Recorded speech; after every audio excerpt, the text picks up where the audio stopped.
members of a community rampaging in the heart of Delhi. Why?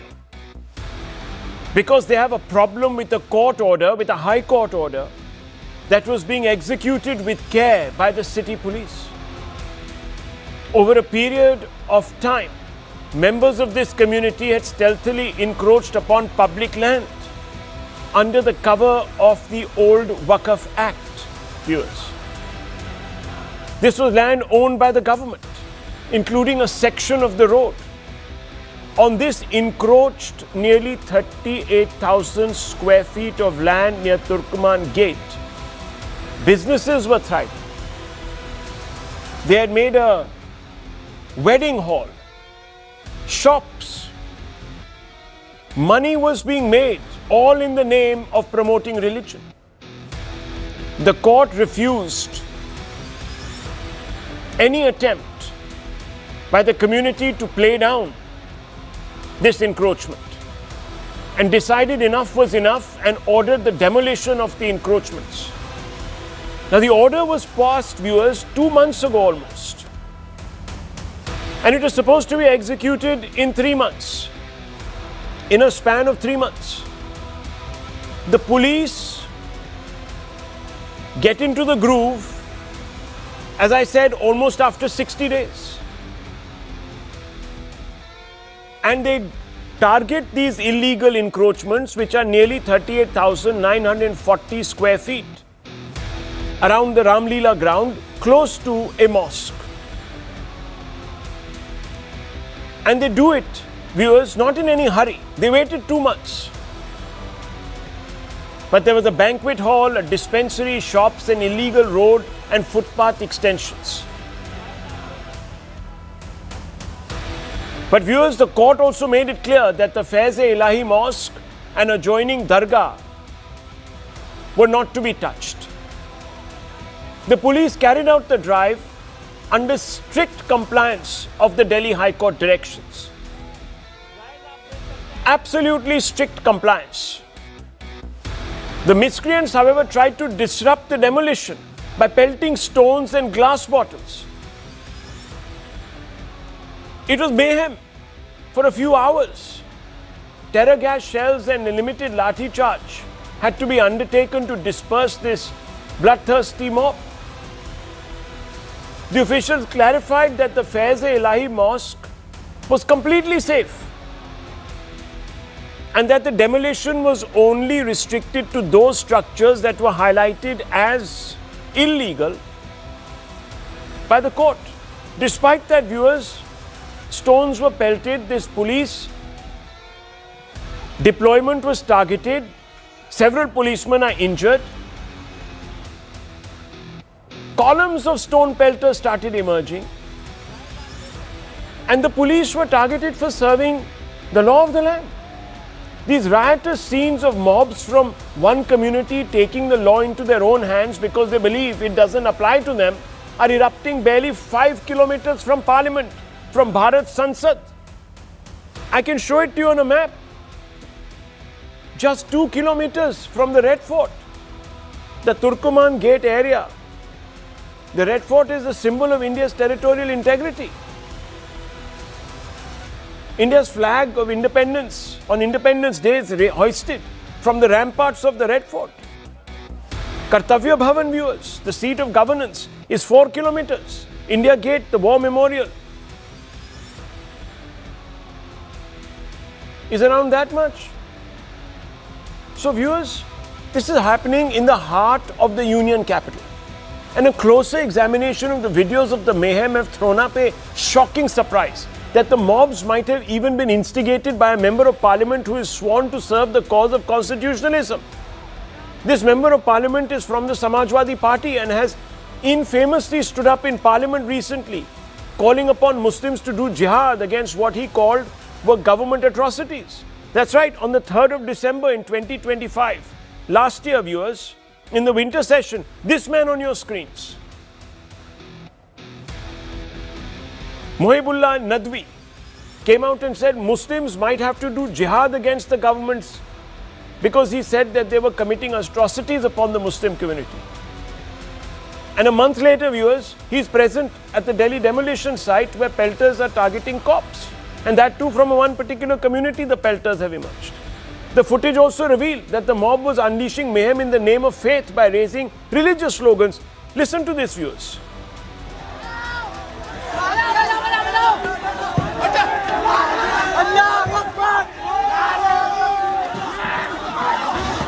Viewers, that this was a sectarian mobilization was confirmed when one so far unidentified member of the community called for his co-religionists to assemble and oppose the police action. Listen into him. इन्होंने देखो bulldozer भी बुला लिए हैं और इनकी पूरी military भी आ गई है। भाई देखो आप,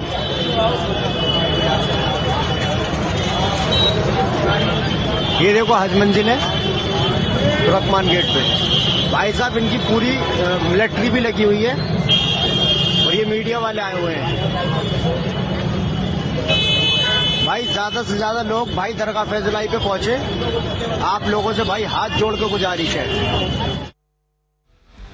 Shockingly, viewers, shockingly, the opposition is going out of its way to justify and even normalize an assault on the state. You have a Congress member of parliament who comes out and says, how many mosques will the BJP demolish in the name of anti-encroachment? This is the method used to spread hatred to further an agenda.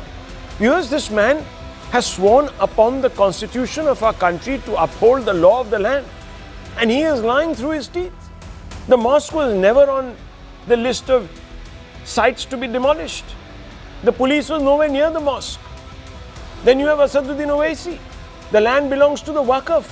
No one from Waqf tribunal was added in the survey. Petitioners include people from the RSS. It doesn't matter. It's the court at the end of the day that decides, viewers. And the court, the High Court no less, has gone into the legalities and has ruled that some of these constructions were encroachments. S.T. Hassan, Samajwadi Party MP, says, why did government allow illegal encroachments? Was a late-night demolition ordered to target Muslims? Hanan Molla, CPIM leader, says there are thousands of temples built on encroached land, but mosques are being demolished. Anything and everything goes, viewers, in this country. Lies, all sorts of twisted facts. The shocking scenes that Delhi sadly is becoming used to raise several questions. Why were religious slogans chanted to oppose a court-ordered demolition? The court is secular, it doesn't act in the name of religion. Why did a Samajwadi Party MP, who has previously called for jihad, lead the agitators? He's not even a member of parliament from this city, viewers. Does the rioting in Delhi fit a familiar pattern of sectarian mobilization? We've seen it in the past. We saw it in the 2020 riots. Khalid and company are in jail because of that. Does one community believe that it is above the writ of the Indian law? Viewers, let's open this up because certain questions need to be asked, and I really want to pose these questions without delay. And I want to first begin with Swati Goyal Sharma, who joins me. Swati Goyal Sharma, thank you very much. You need no introduction. You have a part to play, of course, in pointing out to the rest of all of us, and thank you for this, that these constructions were illegal. They were encroachments. Can you talk us through a little bit of your own observations of this area and the fact that the masjid was never in question here? Thanks, Rahul. See, the case here is, first of all, I'm sorry, I just lost a fact. Yes, I was the one who broke the story in, like 3 months ago. So what happened was, I have gone through the papers from 1940, from 1958. They all say one thing, that, see, number one, even the mosque is illegal. So there was only this grave that existed on a piece of land, and with the condition from the government that no construction should be allowed on that area. The mosque itself is illegal. However, the petitioner, we found that the 38,000 square feet around the mosque has also been encroached. And not only they are earning illegally from the illegal mosque, they started commercial activities on occupied land, which means they're running a banquet hall, they're running a diagnostic center, even a maternity center, even a parking space. So all this earning, which runs into tens of lakhs, yearly, it's all illegal. I mean, and who is doing it? It's a mosque committee. And that's basically what it's a mosque committee. Mosque committee that has hijacked all the space and is making money out of it. And Yes, I'm go sorry, ahead. am I audible? There Yes, was you some are. disturbance here. You are audible. You're very And audible. Yeah. see, when the court heard the matter, I want to point out some misinformations being repeatedly spread by the mosque community and the Waqf. When the court heard the matter, the Waqf representative was there, and the Yes, work ma'am. representative was there, and their attendance is registered in the court order. So, which means what they are saying that the work was not never heard, it's totally false because their attendance is registered in the court order. Then comes the mosque committee. The Municipal Corporation of Delhi held several hearings after the court order to hear the mosque sides, but the mosque committee could produce no papers at all in their defense, which means it's very clear that all the 38,000 encroached land, I mean, that is all encroachment, it's all illegal. So, just what happened was after everything was clear, they started, spreading this misinformation in the media just 2 days before the demolition was supposed to be carried out. That, see, we were never heard, the mosque side was never heard, they are targeting Muslims, they're targeting our community. It's all false. The truth is, they do not have any papers in their defense. And imagine, apart from the mosque, you hijack, you occupy 38,000 square feet of Yeah, I land, mean, which was supposed to be for public use. Yeah. So they have violated the rights of the poor in this case. Yeah, and it's quite clear that the court has gone into these issues and has passed an order, Dr. Ranganathan, not today, not yesterday, not 5 days ago, but almost 2 months back. And the time frame for the police to act was 3 months. The police hasn't also gone there in any tearing hurry to do this. And in fact, when we spoke to the authorities, the police said very clearly to all of us that, look, we went at night because this meant demolition on an open road, and you can see that, which would have meant huge amount of inconvenience, and we did it then. And we followed the court order to the T. So what is the problem? Now, is it because one community thinks that they are above the law? Why do you think these people have turned out the way they have turned out? And is this part of some mobilization strategy that we're now beginning to see? It's a toolkit. Good evening, Rahul, and good evening to my fellow panelists. This is not part of some new strategy. This is part of a millennia-old strategy. Demography is destiny. And the demography has now reached a critical mass. And this is our destiny. We need to get used to it. I'm very calm about it, to be honest. Because we have turned appeasement from warfare to, from welfare to wokefare to what is now warfare. Muslim legislators are now openly siding with arsonists, bloodthirsty mobs, and inciting and cushioning crime, bigotry, and terrorism.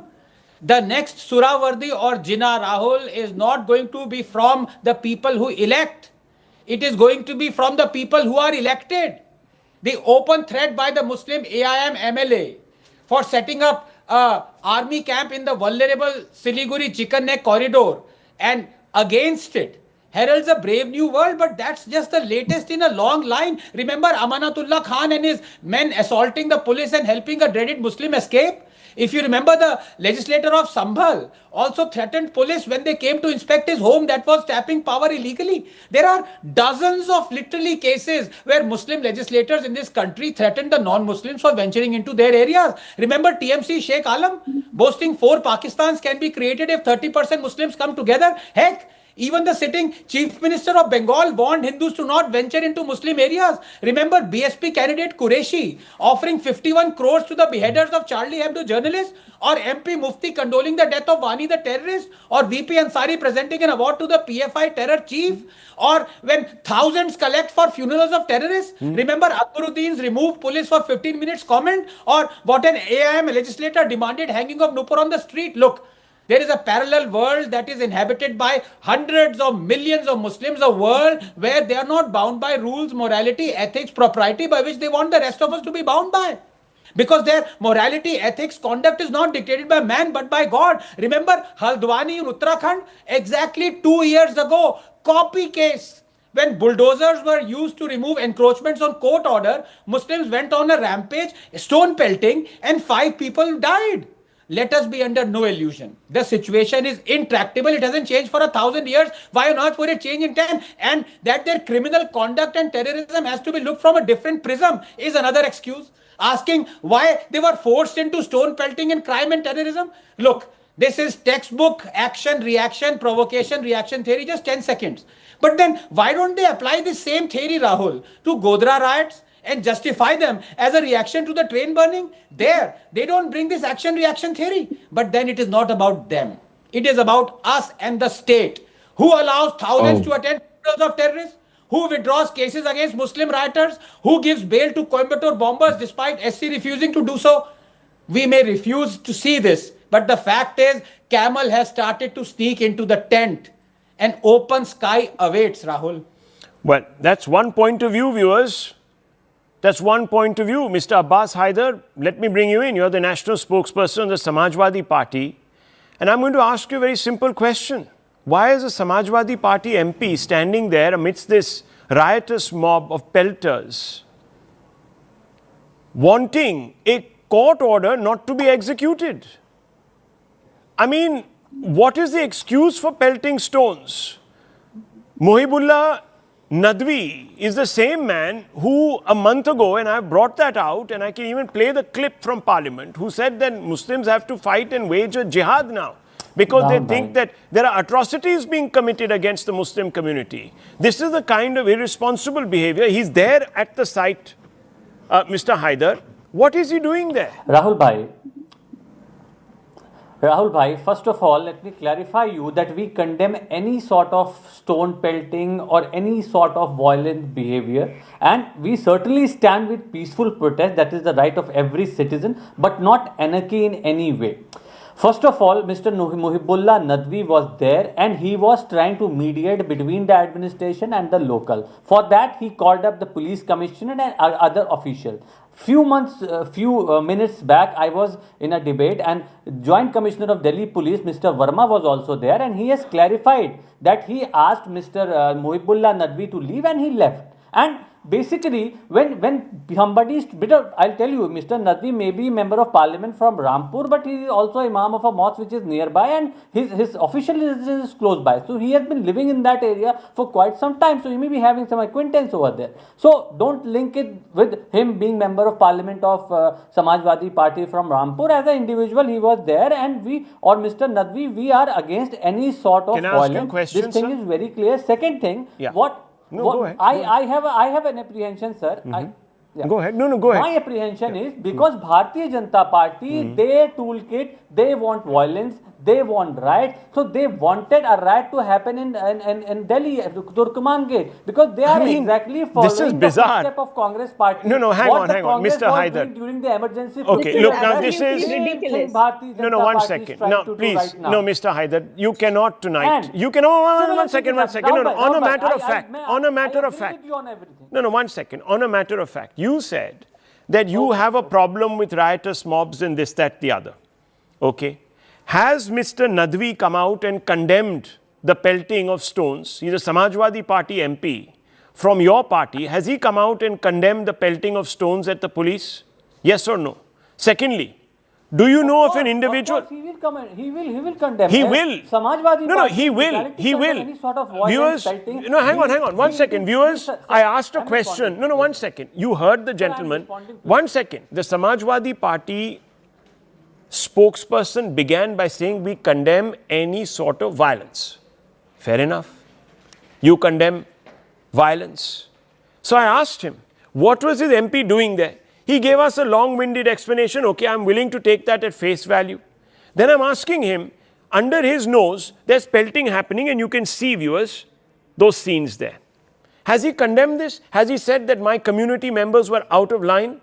That they were completely wrong to have done what he has done? No, viewers. In fact, another member of the Samajwadi Party, a gentleman called S.T. Hassan, he's also a member of parliament.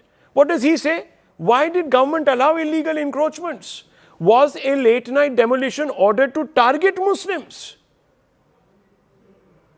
You are playing victim after attacking the police, who is doing its duty.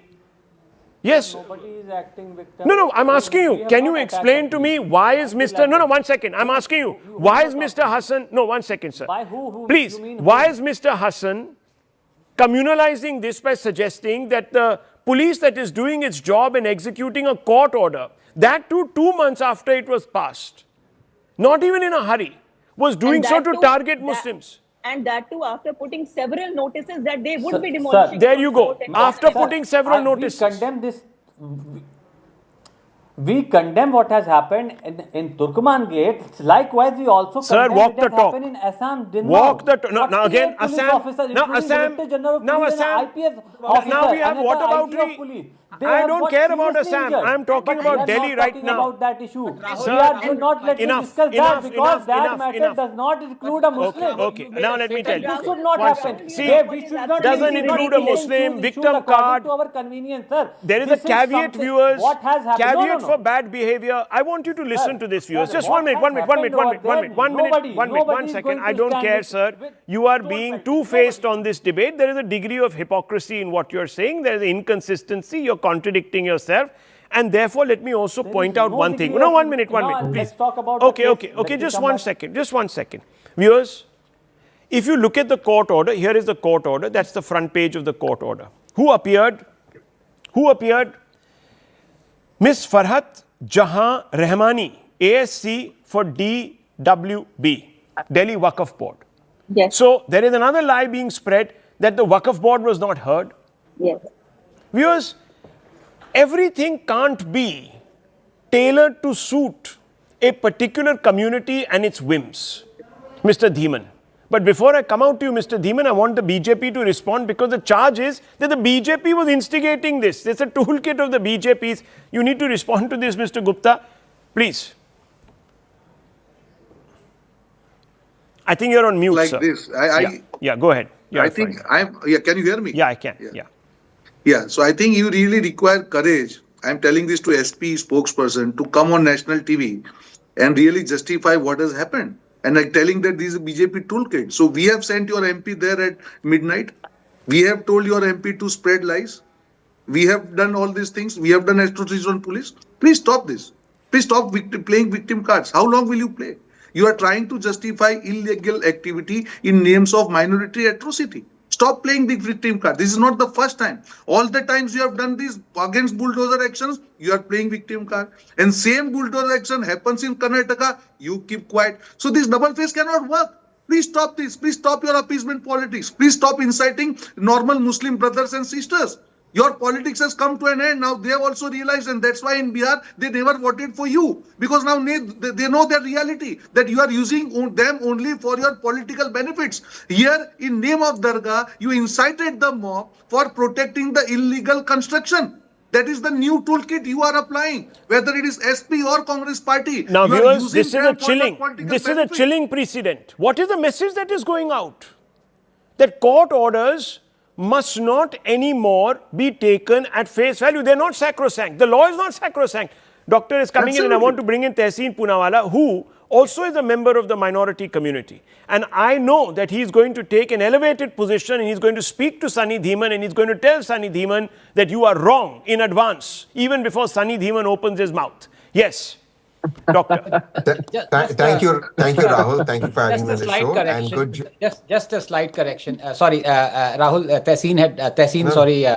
I have been asked to precede you in just saying 30 seconds. If you please permit. Please, No, please, yeah, of please, course, please. please, yeah, go ahead. Please. Thank you. No, just a small Sorry. correction. Tehseen is not from the minority community. He's an atheist like me. But Rahul, you have made a fatal error.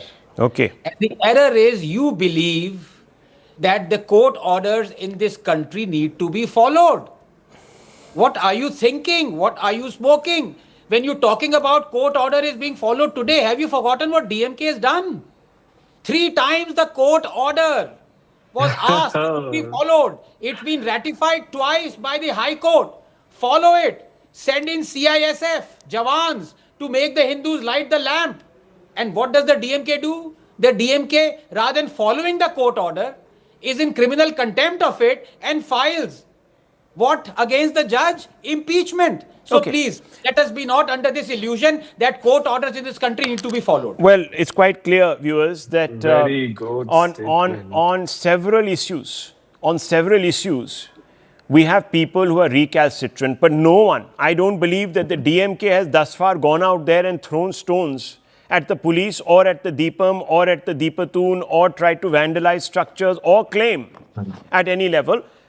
They might have a problem with the judge. They're moving for impeachment. Somebody's writing a book against him, this, that, the other. 4,000 strong force prevented 40 CISF So what is the point? jawans. What is the point that we are making? So we should say that because one state government is reluctant, I we was should being all be. sarcastic. No, I know you were I being was- sarcastic, but what is the point we are making here? The point that we are making, viewers, is that a bad precedent is being set, Tehseen Poonawalla. And we have people, members of parliament, from the party that Alliance. you support. Look, I mean, I'm talking about Mr. Masood. Yeah. That gentleman who has been, under a shadow for hate speech. He says, how many mosques will BJP demolish in the name of anti-encroachment? This was not the BJP. This was the police following the court's order. Have we now begun to cross lines which we should not be crossing to make a point and suggest that our whim, our writ must prevail, not the state's writ? Thank you, Rahul, for having me on the show. 2 or 3 things. Today, I completely concede to what you and my good friend Dr. Anand Ranganathan said. Do you think, I mean, imagine, Rahul, you know what I was thinking since afternoon today? I was thinking, I wish India had a strong Prime Minister like Narendra Modi ji or Amit Shah ji. Under this weak Prime Minister, Dr. Manmohan Singh ji, and his even weaker Home Minister, Sushil Kumar Shinde ji and Chidambaram ji, look at this. Look at what happened. A member of parliament came and disrupted. And nothing could happen. The same member of parliament who said there should be jihad in the Parliament of India. And the weak speaker, Meera Kumar, refused to take action. What a weak country. Today I was praying, though I'm an atheist, wish Narendra Modi ji was Prime Minister. And if Narendra Modi ji would have been Prime Minister, the Delhi police would have followed the Honorable Supreme Court's order and not gone midnight. Somebody spreading rumors, because I saw that WhatsApp of that guy with the long hair, who was spreading rumors, and I believe his name is some Sarfraz, and there was another Khalid guy. Swati will be better placed to say this clown out here. Yeah, but I don't want to look. No, we have I'm not been saying able I'm to calling him a confirm his clown. identity. I am calling him a clown. Yeah. I take this clown out here, and the other guy. I think the Delhi police under strong Home Minister would have taken action against him, but thodi weak hai na. Now this is the same area. Correct me if I'm wrong. Where there was a bomb blast, so it was a sensitive area in that sense that there has been a terror attack. These structures have come out many years ago. It's gone through a number of litigation, as Swati's put it out. Has any action been taken against the bureaucrats now in a sensitive area? Look, I would. Just 10 seconds, in a sensitive area where there's already been a bomb blast, where you know that such rumors are being spread, where clowns are coming on WhatsApp and spreading rumors. And look, if you're talking about breaking a mandir or a mosque, people will be agitated, which was not the case, as Swati's brilliantly put it. What was the Delhi police intelligence doing? Now I say, I wish Amit Shah ji was Home Minister. We would not have had 2 riots. We would not have had the bomb blast. We would not have had this. Okay, fine. Now you want Amit Shah to be standing there and directing the traffic, and you want him to be standing there and keep a muda outside this masjid and say that, listen, I am going to be carrying out this demolition. I mean, come on, let's be practical. Viewers, even citizens have a responsibility. Citizens have a responsibility. Tomorrow, you have hit and run cases, and you then say that Gadkari should be standing in every highway. I mean, there are several hit and run cases that are taking place. And under a stronger Home Minister, we would have no hit and run cases. When the strong, hang on, when the so-called, one second. I want to ask you, Mr. Tehseen Poonawalla, is it not a fact? Is it not a fact that when the Union Home Minister declares that they are going to end Maoist terror in this country on a certain day, 31st March, etc., it is people like you, people like the Congress who come out and say, don't do this. You cannot be shooting Maoists between the eyes. You have to spare them. This is not democracy. This is democracy. So now you'll give me 2 They lines. want Shinde as the Home Minister. So now Then they want Manmohan Singh as the Prime Rahul, Minister. Rahul, I want to bring one very important point here. Now give me 2 lines, just 2 lines. No, Rahul, I want to bring a very important point here. What are we doing? We're changing the complete. I'm not changing the goalpost. Rahul, can I say something? I don't expect, just 2 lines. I don't expect the Home Minister to stand there. But I do expect if every time in Delhi there's an intelligence failure, somebody's intelligence failure. Number 1, number 2. Viewers, it takes intelligence. No, 1 second. It takes intelligence. No, 1 second. It takes intelligence, viewers, to follow the law. That's all. It takes intelligence to apply the law. If a member of parliament the law has been applied by the High Court. I mean, in all its wisdom. You are And if totally, yet when completely MPs off come the to track Rahul- Delhi, today. police close. But My may I make God. my second point? May I make my second point? Rahul. I just wanted 2 points to make, and I'll end. I also think that it was the Honorable Prime Minister who said stone pelting will end. When will we hold him accountable Okay. after demonetization? Okay, What viewers. is- Okay, okay. Rahul, That the whole debate is Rahul, boring I today. strongly feel. Yeah, Sunny I Dhiman, strongly, yes. Yeah, go ahead, ma'am. Go ahead, ma'am. Rahul, I strongly feel that the police and MCD deserve nothing but praise for the way they have handled this. See, they had already talked to the key leaders, for example, the Shahi Imam, even one MLA. They'd already talked to them and briefed them all about the situation, which means that they changed their statements yesterday and they started appealing to the community. I have the videos Okay. in which they started telling the community that everything is done lawfully and you do not need to, Notices were agitate. put out. And Notices were put out in secondly, advance. And secondly, it was made clear to everyone that the mosque is not being demolished. It's only the banquet hall, the Absolutely. parking Look, space, the look. diagonal sector is being demolished. Ma'am, you don't have to tonight make any excuses for the police. Absolutely. The police has done its job. It has followed the instructions to the letter of the court. And we have in this country, viewers, apologists and enablers. We've seen this in Kashmir, doctor. We are seeing this here in Delhi. We're seeing it repeatedly in Delhi. And I'll tell you what is wrong.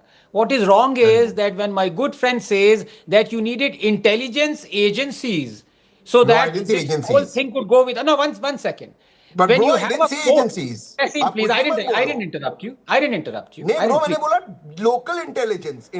Yes, where does that come from? Where does it come from? Who collects it? It's the I know, intelligence it- agency. Why is One second, intelligence one needed to second. demolish a Baraddhar? Yeah, I know. I mean, it's I agree with Rahul No, bhai. and okay, MP came, you didn't know. and the Yasin bhai, second you're thing when completely Tehseen off the said- track today.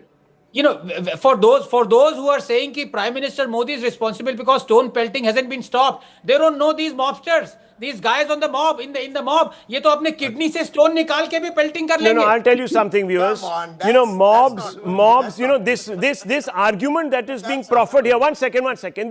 This argument that is being proffered here, viewers. This argument that is being proffered here is very simple. Mobs will be mobs. You see.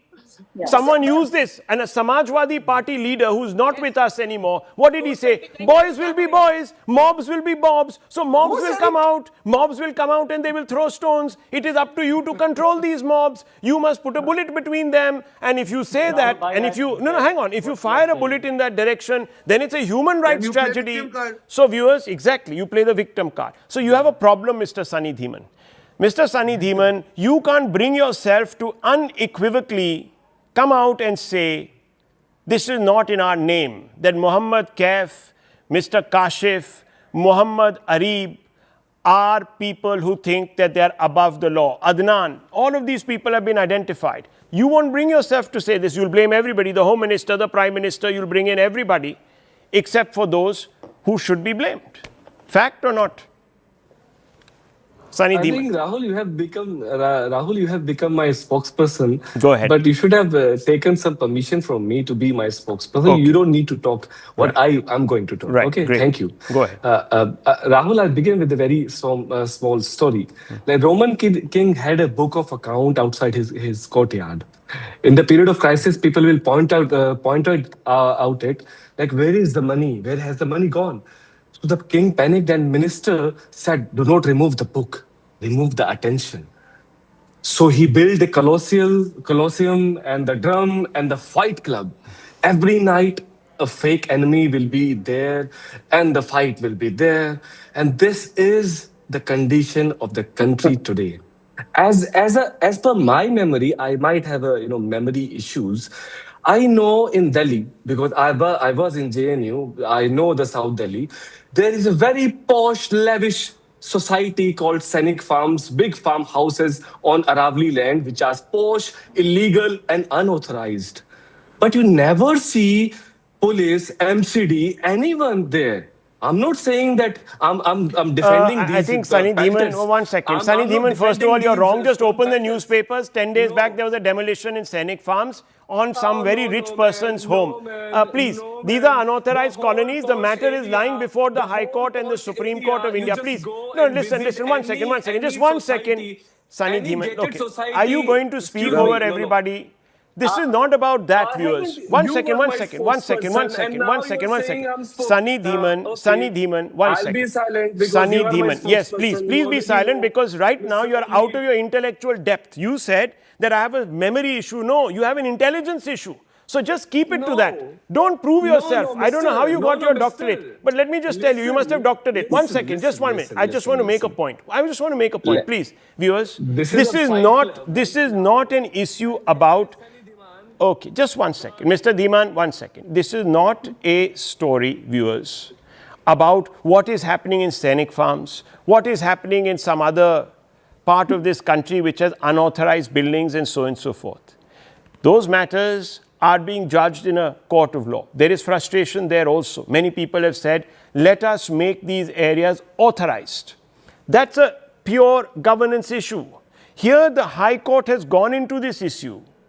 And we have had 3 people on this show who, instead of coming out and saying that this is revolting behavior, where a court has come out and actually passed an order, and the police has been restrained and has been responsible and has taken all the precautions, you still blame the police, you scapegoat the community.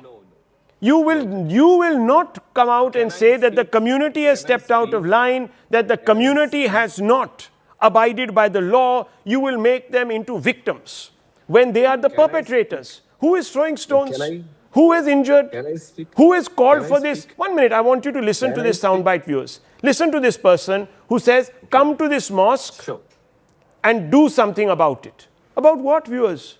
About somebody who's implementing the law? Listen to this once. Judge for yourselves. इन्होंने देखो bulldozer भी बुला लिए हैं और इनकी पूरी military भी आ गई है। भाई देखो आप,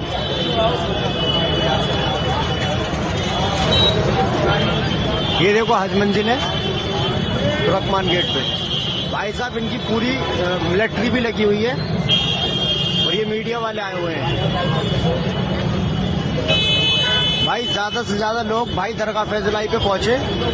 आप लोगों से भाई हाथ जोड़ के गुजारिश है। Well, viewers,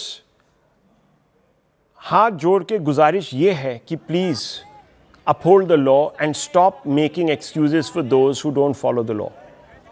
It's as simple as that. And members of parliament cannot be standing with individuals who take the law into their own hands, because that is a short way of ensuring anarchy in this country.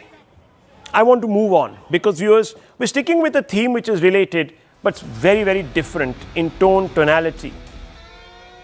For 77 years, the Indian state has claimed to stand above faith. But for Hindus, the story on the ground looks very different. A story of restraint, denial, and selective sensitivity, where Hindu belief is repeatedly treated as a problem to be managed, not a right to be protected. In 1951, India's first Prime Minister Jawaharlal Nehru opposed the reconstruction and public celebration of the Somnath temple, not on legal grounds, not on constitutional grounds, but because he feared how it would look abroad. Nehru was unhappy with the restoration and grand inauguration of Somnath. Letters have now been put into the public domain by the government. The Prime Minister has written a blog quoting those letters. Nehru was warning that temple inauguration, the Somnath temple inauguration, created a very bad impression abroad. He was more bothered about people and the impression abroad. Nehru tried to limit ceremonies, radio coverage to downplay this issue which is linked with national pride, said the Prime Minister. His concern was foreign perception, not the sentiments of Hindus. Despite his opposition, Rajendra Prasad, the then president, proceeded with the inauguration. There are letters that prove this point. Letters written by Nehru, to believe it or not, the then Prime Minister of Pakistan, conveying his disenchantment and disappointment with Hindus of this land, Hindus of India, for seeking to reconstruct the Somnath temple. Hindu sentiment was secondary. Foreign perception came first. President Rajendra Prasad went ahead with the inauguration, but the message from the political establishment was clear. How do we know all of this? Because a 1951 letter has emerged from Jawaharlal Nehru to Liaquat Ali Khan. It's all there, viewers, where he's even opposing the fact that the gates of Somnath's temple were looted by invaders. He said this is all completely false. Where are the gates, viewers? The hallowed gates made of precious materials.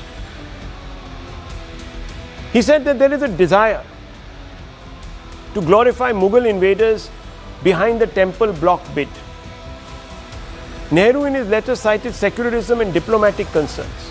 Fast forward to 2006, viewers, 2026 rather. Tamil Nadu, courts give the green signal. The Madras High Court upholds the right of Hindus to light the Deepatun. The Supreme Court refuses to interfere. Yet the Stalin-led DMK government digs in its heels, blocking the lighting of the Deepatun. Law and order is cited, harmony is invoked, but the result is familiar: a Hindu ritual stalled by the state. Yes, viewers. You have a situation, and these are parallels. From Nehru to Stalin, from Somnath to Deepatun, different eras, same instinct: appeasement over equity, restraint for one faith, latitude for others. Tonight on the Hard Facts, we ask the uncomfortable question: has the Hindu majority consistently got a raw deal from the Indian state, and is this what secularism was meant to be? And we're going to pose these questions tonight to the incomparable S. Gurumurthy, who's an ideologue, member of the RSS, editor of the Tughlaq, a magazine that is very well known all across the country. Let's go straight across to Mr. Gurumurthy and begin a conversation and ask him whether over 77 years, whether it's Nehru or M.K. Stalin, is there some sort of an ideological connect? And if so, how deep-seated is it?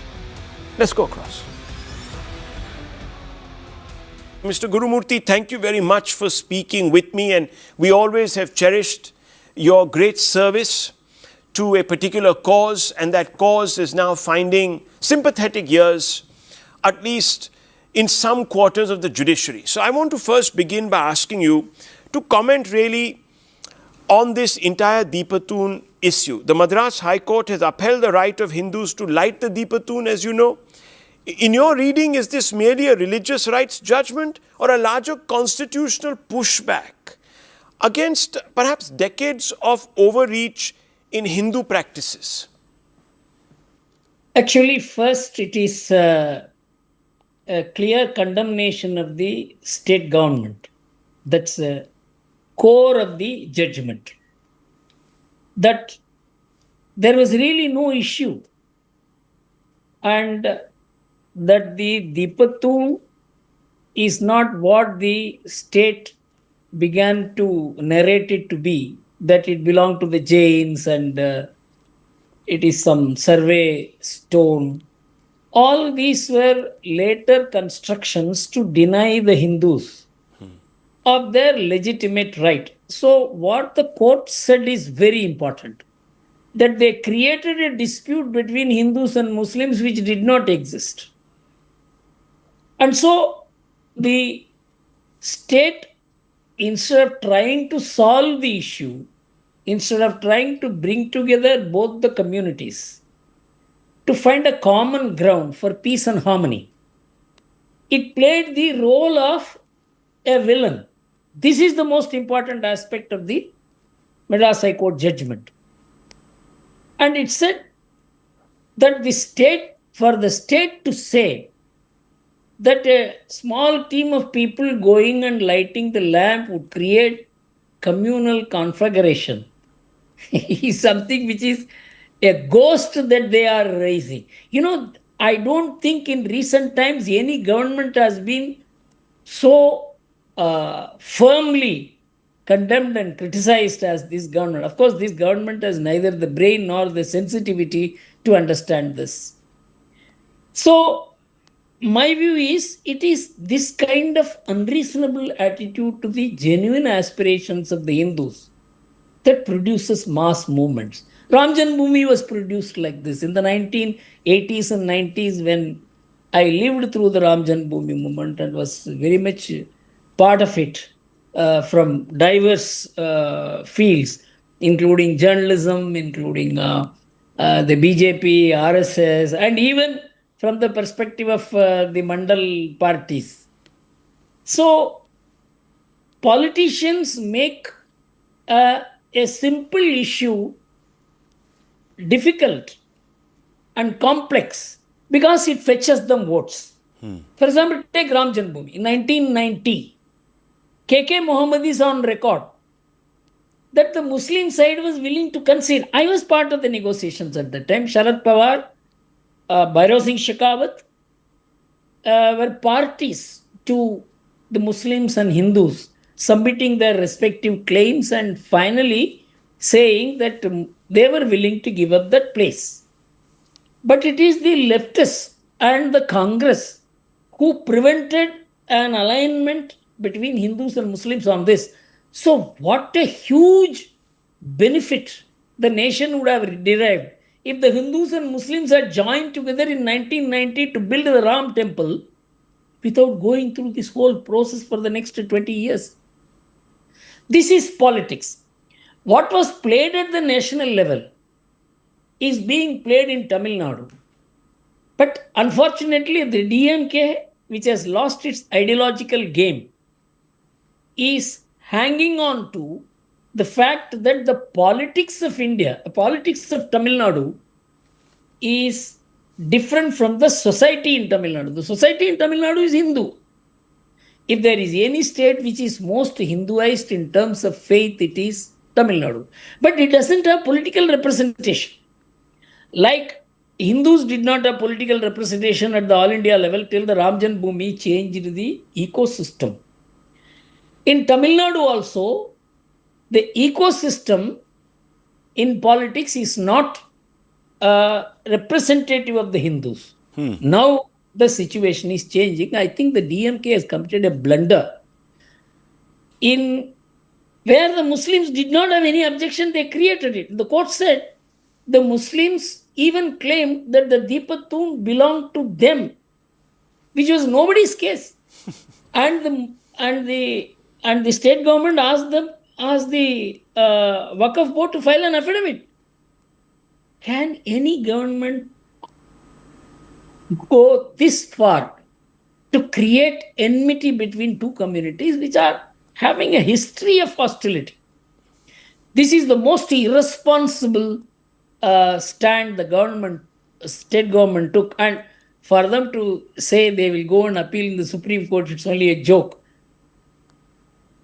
So let me ask you, sir, because I'm glad you painted this very wide brush, gave us the background.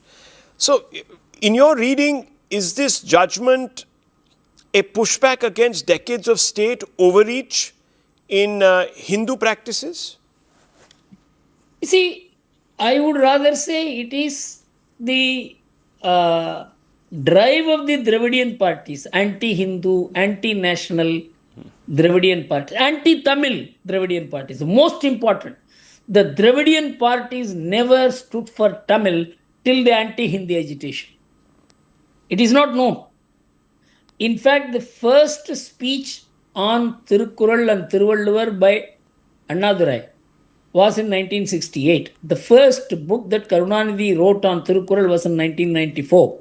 Till then, they shared the same view as E.V. Ramsam Naika, who said Tamil is a barbaric language. Tamil means Sanatana Dharma. And unless you destroy Tamil, you cannot produce a Dravidian land. This has been completely, because two generations is not aware of this fundamental fact, because the Congress handed over Tamil on a platter to the DMK. The entire Tamil development was by nationalists and the Congress. So, it is not a pushback against the state. The state was never bad when the Congress was there in Tamil Nadu. It is only after the DMK came to power, the state became anti-Hindu. Okay. Otherwise, Tamil Nadu state, I have experienced Tamil Nadu state till 1967 when I was a college student. It was never anti-Hindu. So, the anti-Hindu ecosystem, the political culture, was created by the DMK, and the Congress, by aligning with the DMK, lost its moral authority to fight it. So, the Hindus became orphaned in politics. So the Hindus in Tamil Nadu were orphaned. So let me ask you, because the High Court said harmony cannot be enforced by curbing the rights of one faith. So I'm asking you, has secularism in Tamil Nadu effectively meant disciplining Hindu expression while accommodating others? It went further.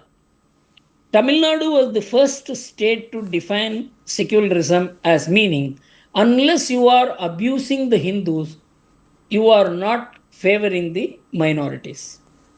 You must trivialize the Hindu faith. You must humiliate the Hindus. You must humiliate Sanatana Dharma. Then only you are supposed to be favorable to the minorities, or you are supposed to be a friend of minorities. It's a very dangerous trend. It is not that minorities should be given some economic or social benefits, or they must be given some special protection. This is proactive push for minorities. But this negative push that unless you demean, destroy, humiliate Hinduism, you are not a friend of minorities, was an invention in Tamil Nadu politics which later spread all over the country. Tamil Nadu was the place where the new political culture of demeaning Hinduism started, which extended even in the Ram Janmabhoomi movement when the Congress began claiming that Rama was a mythological figure.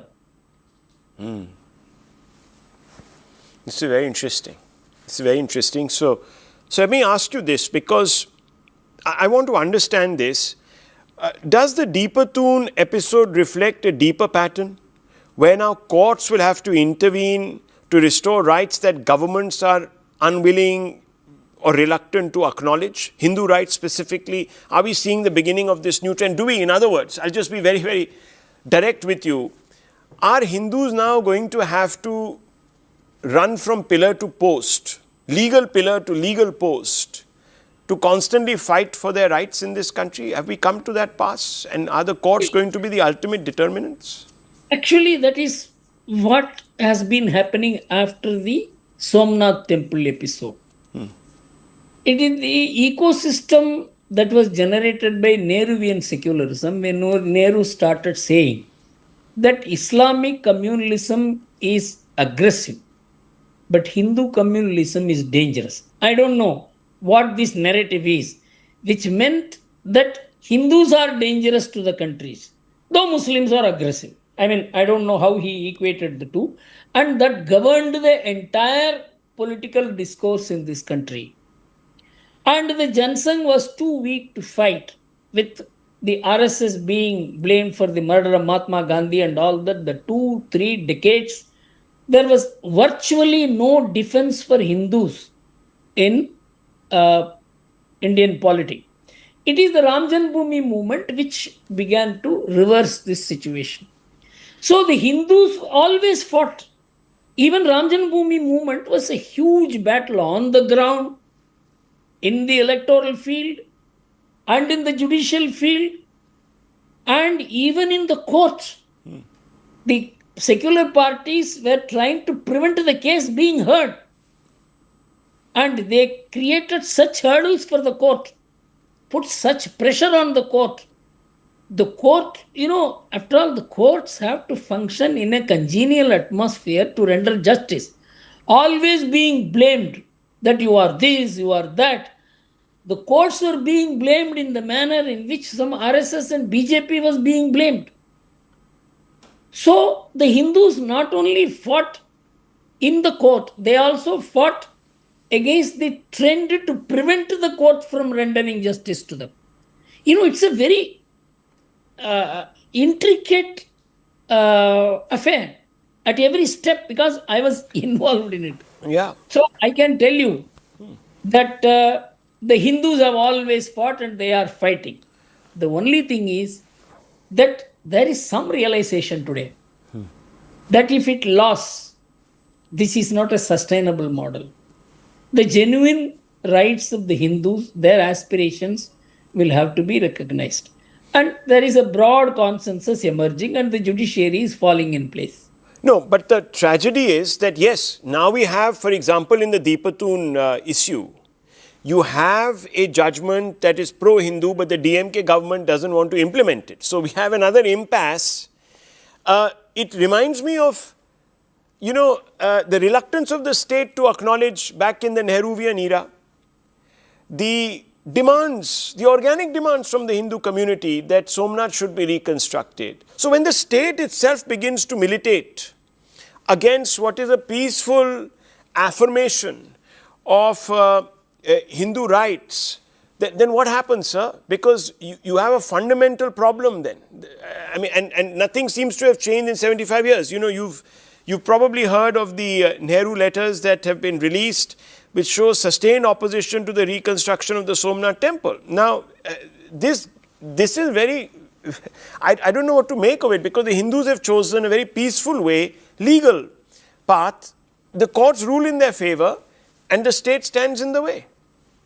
Now, let us take Somnath. The decision to construct Somnath temple was by a decision of the Union Cabinet. They decided, the Cabinet decided that temple should be constructed, and the Cabinet handed over the responsibility to a set of people. And Mahatma Gandhi said only one thing, that you may help in the construction, but it should be funded not by the state. This is secularism. What Mahatma Gandhi defined was secularism. That public funds should not be used for any religious purpose, but you should help all religious purpose. That is what the Chera, Chola, Pandya kings did in Tamil Nadu. They promoted all religions. They never acted against any religion. So that is our secularism, positive secularism, that promoting all genuine spiritual, religious activities which have sustained this country for thousands of years. But the Nehruvian model, after the death of Mahatma Gandhi and Sardar Patel, Jawaharlal Nehru's thought that Somnath means religious, and so the government should not associate, and the President of India should not participate in the consecration, was perhaps the worst example of how secularism can be negative and turned against the Hindus who constitute the core of India. And let me just continue down this line, because many people are saying that why do these revelations matter now? They are historical footnotes, or do they reshape how Indians should understand secularism as practiced by the post-independence state?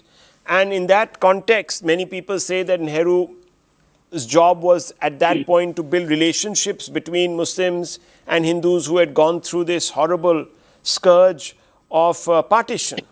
And therefore, he didn't want to encourage any Hindu revivalism. So they're taking a sympathetic view. How would you answer that? You see, Jawaharlal Nehru is a politician, is a thinker, is a scholar, but he's not a historian. History is the hidden memory of the people.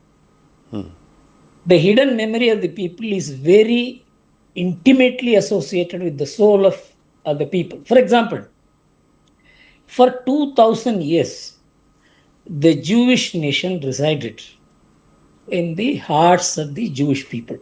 Yes. Which achieved a Jewish state. Now, according to studies, over 70% of the disputes in the world, which are in the form of wars and terror, have a historical background. So you can never wipe out history. So Arnold Toynbee, when he was asked to deliver the lecture, Abul Kalam Azad Memorial Lecture, he said that these three masjids in Kashi, Mathura, and Ayodhya are an eyesore. And that wretched man, he destroyed the temples, Aurangzeb, and built these mosques. He says that, of course, Indian state has allowed it to exist. But he immediately recalled What happened when in Poland in 1619, when after Poland was defeated, Russians built the Russian Orthodox Cathedral there. When in 1919 Poland won the war, the first thing they did was to demolish their own Christian, but they built in the place of the Russian Orthodox Cathedral, the Roman, in the Warsaw Square. This demolition was relayed over television for 3 days. Toynbee says, I went there after the demolition was over, and he said probably Polish people did the right thing. And he even said, I would advise the British people to remove the remnants of colonialism in India, because this is not going to create good relationship between Britain and India. This is historical long-term view. A politician's view, which is limited to dealing with opposition parties and getting votes, which is Pandit Jawaharlal Nehru, never match this long-term vision. That is what made Indian secularism such a unacceptable affair.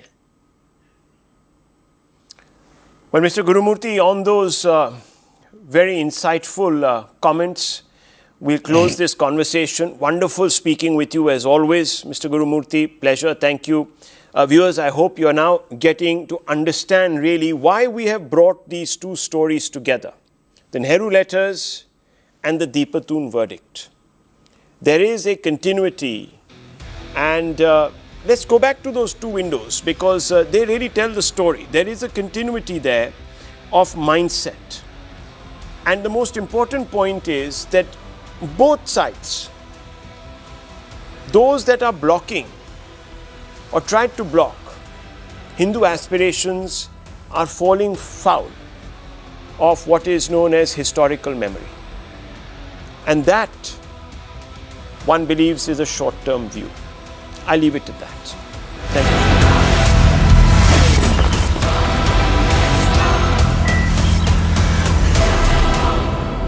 What happened when the demolition drive was underway? Can you detail for our viewers? Also, what has the investigation found so far? Because 5 individuals have already been arrested for stone pelting. True. It was around 12:50 when MCD was about to start the demolition. There were incident of stone pelting reported from this Chandni Mahal area. There were a few miscreants, maybe around 80 to 100 in number, and they started pelting stones towards the police party. However, we had an adequate deployment. We followed the graded use of force. We used our tear shells, and they scattered, and we immediately detained and apprehended 5 of them. And thereafter, in a matter of minutes, they all scattered, and the entire process of encroachment removal carried on peacefully thereafter. That it started around 1 a.m. in the midnight and continued till 7 in the midnight. And at the moment also, there is complete normalcy, and the process of debris removal is being carried out. So 5 individuals have been arrested. How many more do you suspect were part of the stone pelting act itself? And what stage is the investigation is at? We have registered the case. 5 persons we have arrested. They are being produced to the magistrate. We are also investigating the conspiracy angle. There were some social media posts also which were instigating or asking the residents to come out and protest. So we are investigating those social media posts also, and then we have body-worn cameras with our police officers on duty. So we are checking the images from those body-worn cameras. At the moment, apart from these 5 arrests, more than 10 persons have also been interrogated, and they have at present been detained and interrogated, and their role is being probed. So investigation is going on. There is the presence of a SP MP, a parliamentarian on ground, which has come to light. Those visuals are also going viral. What can you tell us about the role that this parliamentarian, Mr. Nadvi, played? As of now, I do not have much to share about the role as far as this investigation of this case is concerned. As we started the process of demolition and encroachment removal around 1 o'clock, and as per my understanding, by then that MP, Honorable MP, was not at that scene. So, keeping into view the all possibilities, our team is our investigating team is looking into all aspects. As of now, I don't have much to share on that aspect. But people had collected before this demolition drive was supposed to happen around 1 a.m. in the night. How many were there?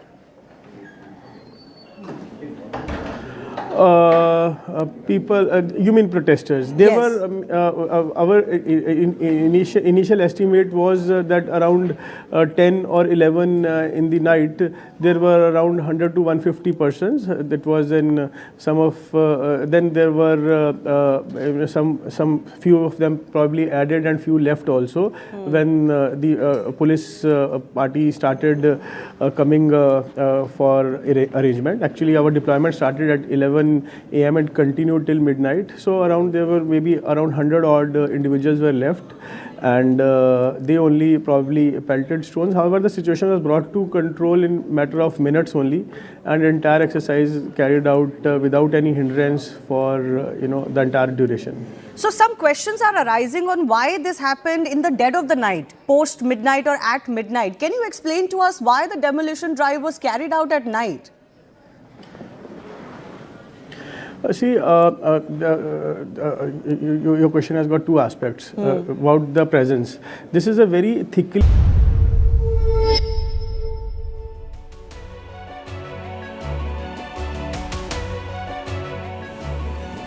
Hello, Namaskar. This is First Post and you're watching Vantage with me, Palki Sharma.